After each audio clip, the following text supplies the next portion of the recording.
Welcome back to the channel. In this video I want to talk about my Tesla Model 3 standard range 2022, and now that she's done 90,000 miles and she's 4 years old.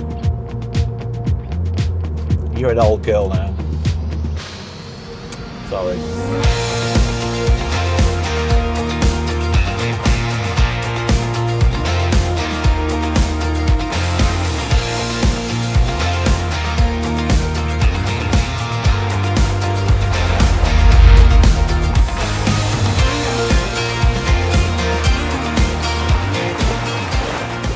So the last video I did was after 2 years of ownership and doing 50,000 miles.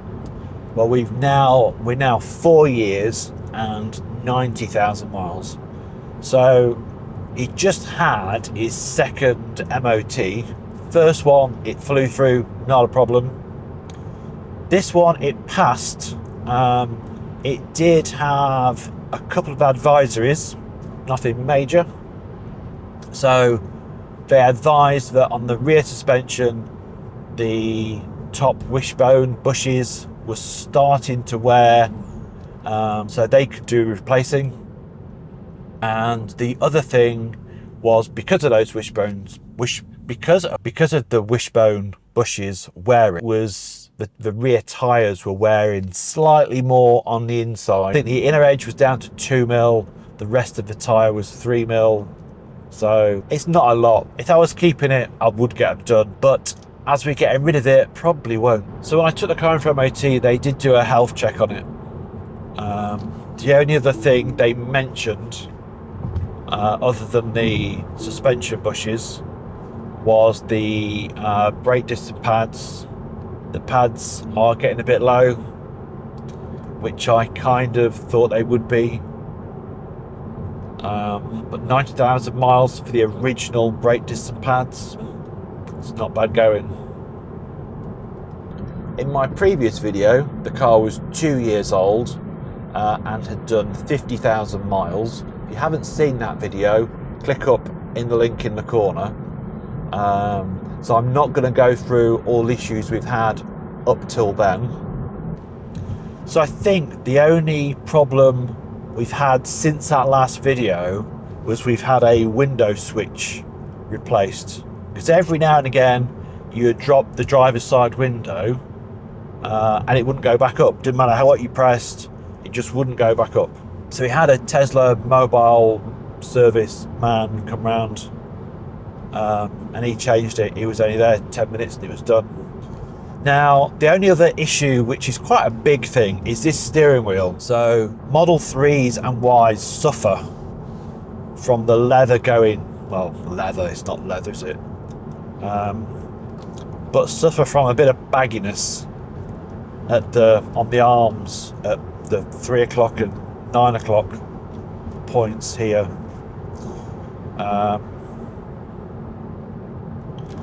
Yeah, they go really baggy, and there is a hole. So this bit of tape on here that I've got, which you may be able to see, is actually to cover up a little hole that's appeared.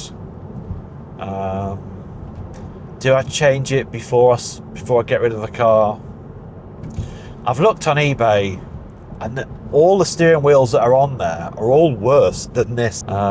So I don't know whether it's worth the aggro or just taking the hit on someone going, yeah, your steering wheel's a bit shit. So I think Tesla quoted me £300 or £400 for changing the steering wheel. So there are some on AliExpress and eBay, which you can get from China, which are about 150 quid. So I might go down that route. I might see how much they want to knock off the car first before I spend any money on it. So in the software updates last year, we got the facility of doing a battery health check, which I did on this car. I did film it.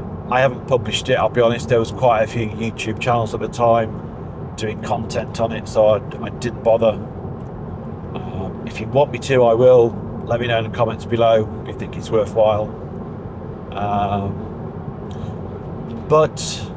So my results came back with I think it was 94%, which the 70,000 miles I think it's brilliant. So as a quick insight as to what sort of efficiency I'm getting, so the last 200 miles I've driven, I'm getting a result of 209 watts per mile. So that works out at about 4.8 miles per kilowatt, which, considering it's March and it's 9 degrees, it's not too bad. So I did check the other day, and my weekly or my daily commute journey, because it's mainly through towns and stuff, I am getting over 5. So my average combined, so this journey I think I've only done about 100 miles. That's the last 200. So there's a little bit of commuting in there. There's a little bit of this, which is motorway, 4.8 miles per kilowatt. It's really good. These rear-wheel drive standard range cars are so efficient. It's brilliant. So the trip I'm doing now is about 250 miles. Now, in a summer, I can easily do that on one charge. So I can go there, stop, and I'm parked up for several hours, say 3 hours, 4 hours, and then drive back. And I can do that on one charge. Now in the winter, it's a slightly different story. If it's below 10 degrees, I will normally need to charge it on the way home, but it is literally just a 5-minute charge. And that's just to give me that buffer. I could do it in one charge, but I would literally be driving in the driveway with next to nothing. So I need to charge it just so I've got that little bit of buffer in case there's a diversion or there's an issue and I just need to go somewhere that's not planned. I have done it before, but if you end up in roadworks or a diversion and you end up going more miles to what you planned on doing, then it can actually cause you a problem. So although yes, you could do it, it's better if you, for the sake of 5 minutes. So we do have full self-driving on this car. Well, let's say that again. So I have paid for full self-driving on this car. Obviously we haven't got it yet. Is it coming imminently? Who knows? This is a hardware 3 car, so even if we get even if hardware 4 cars get it this year, will hardware 3 cars get it? Who knows? So this is my last video with the Tesla Model 3, as next week the car is going. So by the time I get this video online, this car will already have gone. Sorry, Doug. So because we've had it for 4 years and it's done so many miles, we thought it was time to get rid and get something else, something fresh. I'm not going to tell you what that is just yet, but you might have to wait till the next video. Like and subscribe and you'll find out in the next video. I can't stress enough how brilliant a car this has been. So as a car, this has been absolutely brilliant. It's efficient. It's not really had any problems like what we discussed in the 50,000 mile video. It's had a couple of problems, don't get me wrong, but not as many as most manufacturers would have had. From a YouTube content creator point of view, it's been a rubbish car because it's not had the problems. I can't sit here and slag Tesla off that this car has been rubbish and I want to send it back and I can't wait to get rid of it. None of that. It's been absolutely amazing, as is the supercharger network.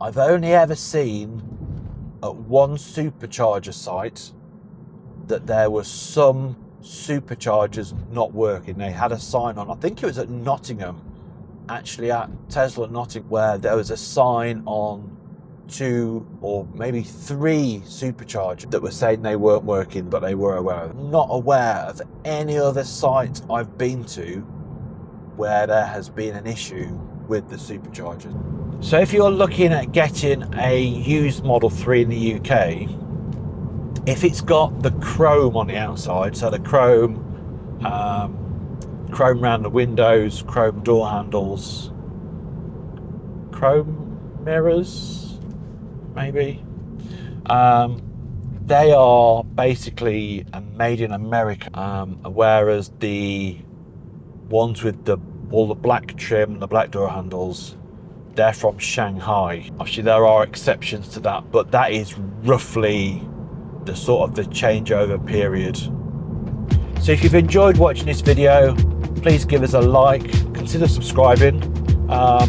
In the notes you'll find referral codes for Tesla and Octopus Energy, so please check those out. And yeah, we'll see you on the next one.